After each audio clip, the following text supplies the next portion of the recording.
word of him after. So, before we let you go, someone you might see out there, I'm guessing you definitely will see out there because he's been out there with Billy Joe the last few days at least, might be a couple of weeks now, is Tyson Fury. Well, Tyson's been in Vegas, actually. Tyson's been in Vegas, but you'd imagine that he'll find his way to the fight, which is down in Texas. Fury, his behaviour over the last week or so has been entertaining, to say the least. He seems to be in this place in his life and in his career that he's so secure in what he's achieved in boxing already and financially secure in what he's made money-wise, that more than ever now, he's totally comfortable saying whatever he feels like he wants to say to whoever he feels like he wants to say it to. I mean, do you know him? Do you know Tyson particularly? Carl, Well, when I first turned professional, it was with Mick Hennessy, and Mick Hennessy introduced me to Tyson Fury. And for my first world for title fight, I was training in County Mayo, Castle Bar in Ireland, and I was on camp with Tyson Fury. He made his professional debut on the undercard of my world title fight in Nottingham. So I know Tyson Fury really well. Spent a lot of time with him and his team and his dad. And I think he's a great character. He was sparring at Perez. I think it was Perez. And I was sparring Louis Garcia. And we were just both like having torrid spars every day. I mean, Tyson was doing better than me against Garcia. I was struggling against Garcia, but Tyson was doing really well against Perez. But we spent a lot of time. Daniel, what's his name? Billy Corcoran. Oh, no, it wasn't Billy Corcoran. It was John O'Donnell. He was there training, and I was with McCracken, obviously. And we was sitting in the restaurants most nights, chatting, going through stories. He was telling me about his dad was telling me stories about how he's ironed a few people out and how rough it was, because they had quite a rough upbringing, them lot, as you can imagine. And I've seen Tyson over the years, and I keep in touch with him. I spoke to him the other day. We're doing a WBC are doing an Opus book, so I did a Zoom call with some real legends. I mean, I don't want to start name dropping now, but I was on the call with Thomas Hearns, Oscar De La Hoya, Mike Tyson Fury was on there, Roberto Duran. It was an amazing Zoom call, and it's getting edited down and pieced together. And Tyson Fury was on there, and we have to give our input as to who belongs in the top 12 fights of all time. We've got the top 100 best fights ever, and then we have to pick a top 12. And Tyson Fury's input was this and this alone.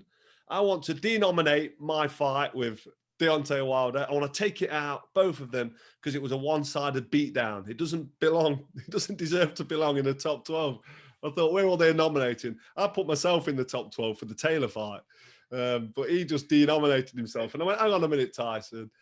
You struggled in that first fight because you're coming off the back of rehab, really, and you've not really fought anyone. You fought two pub doormen in warm-up fights. Then you jumped in with Wilder. No one thought you was going to, Eddie Hearn included. And you gave him a really good fight.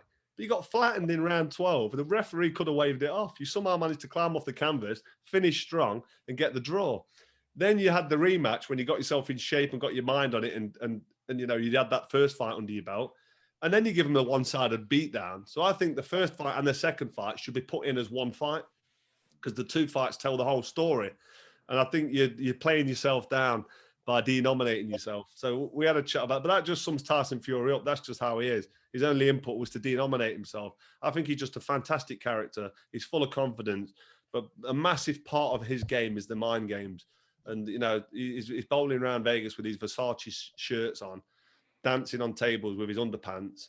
And he's got his fat belly and his love handles jiggling around on some of the scenes I've seen. And he couldn't care less. He's got a six-pack under there somewhere. He's fit and he's strong.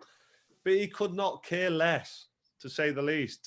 I'm being polite there. He does not give a potato. He does what he wants when he wants, says what he wants to who he wants. And fair play to him.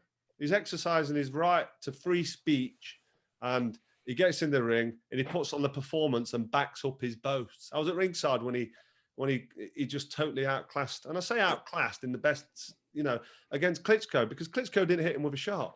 He just got in there and did what he said he was going to do, outboxed him and maneuvered him around. It's not one of them fights you'd rewatch and go, wow, what a great fight. But what he actually did and achieved there, was nothing short of amazing. And then he went on a 3-year bender, didn't he? And then he came back, and look where he is now. You've got to give him his credit, mate. He's going to be hard to beat, not just because he's physically quick, fast, strong, tall, big, heavy, and can manhandle people, but because he can fight as well. And his mindset is so powerful, and he totally writes off his opponents mentally. He writes off their frame of mind before he gets in with them. I would absolutely hate to fight someone like Tyson Fury. I'd hate it. I'd have to put earplugs in on the whole build-up. Yeah, Matt, just a quick one from you on this. He, as I said at the start, when I kind of introduced this topic, that he is in this space now, Fury, where he just seems just completely, almost kind of untouchable in a way. Do you see what I mean? It's like most people have this some kind of desire to not toe any party line, but particularly when negotiations are going on for a massive fight like the one we hope we'll see between him and Anthony Joshua. We won't get into the details of it because until it's announced, there's not really any point. Almost everyone feel the need to exercise some kind of diplomacy whilst those things are going on, but not him. You know, it's kind of amazing to watch, really. I mean, he doesn't give a shit, does he? But like Carl said there, I mean, we know his physical assets. He's got a great jab. He's very agile, great upper body movement for a big guy. But it's his internal stuff that makes him the best. It's his mental strength, his mental fortitude. He beats his opponents a lot of them before the fights even happen. He destroys them in the build-up with the mental warfare, the psychological warfare. He's a master at it. And like you say, he's got bowling around Vegas. He doesn't give a shit. He doesn't give a shit. It might be that 100 million quid in the bank that's got him that mindset. He just thinks, I'm not bothered. There's not many people with that kind of money in the bank, is there? I mean, Floyd Mayweather's one, and he doesn't really care less, does he? I remember when who was the commentator he had to go out after? He was going to have a fight with Larry Merchant. Larry Merchant, that was it. And he went, if I was younger, I'd kick your ass. He went, you ain't going to do shit. Like, he's not bothered. And I just think it's that status he's got and the wealth he's got behind him. Your mind must just wander where you just think, you know what, and he's not horrible with it. I don't think. But you know as well, Carl. I think it's probably where he came back from. He was obviously in a dark place, wasn't he? When he ballooned up in weight and that. When you come back from something like that, he probably thinks, well, what? I don't care. I think it's really hard to not like Tyson Fury. You know, I don't know anyone who doesn't like him. I really don't. Some people might go, oh, he's this and he's that, but yeah, he's great. You know what I mean? I don't meet anybody who don't like him. And then you've got someone like Anthony Joshua, who's almost a consummate professional and the poster boy and the pin-up boy for the brands he's got and the people that sponsor him. And people are a bit like, yeah, I'm not sure about AJ. I'm not really a big fan. I hope Fury wins. Everyone I speak to, it's like 85, 90% people want Tyson Fury to beat AJ. And the closer this fight, and the longer this fight goes on, and the more I look at the two fighters and the more I think about it, the more chance I give AJ. Because to start with, I was just writing him off and thinking Fury does a job on him and outboxes him and whatever. But I don't know now. I just think AJ's big and strong, isn't he? And he's a powerful man. And when he puts his shots together, can you imagine AJ backing Fury up and actually throwing 6 shots? And because Klitschko backed up Fury, but never threw the punches. Imagine AJ letting the shots go and Fury's tucking up with his gloves and trying to keep out of the way and leaning his head back. If somebody like with Anthony Joshua's physical attributes and the athleticism that he's got, the strength, and Rob McCracken in his corner as well, he'll have a great game plan. I just give him a chance now. Still think AJ does the job. I still think he wins on points. I don't think he knocks him out like he said he's going to. He said he's going to knock AJ out in 2 or 3 rounds. I just can't see it. But it's a good fight. I'm disappointed that they've announced there's only 1 because it'd be nice to see 2, but I suppose it depends how the first one goes. But Tyson Fury, love him, think he's great. Nothing against AJ.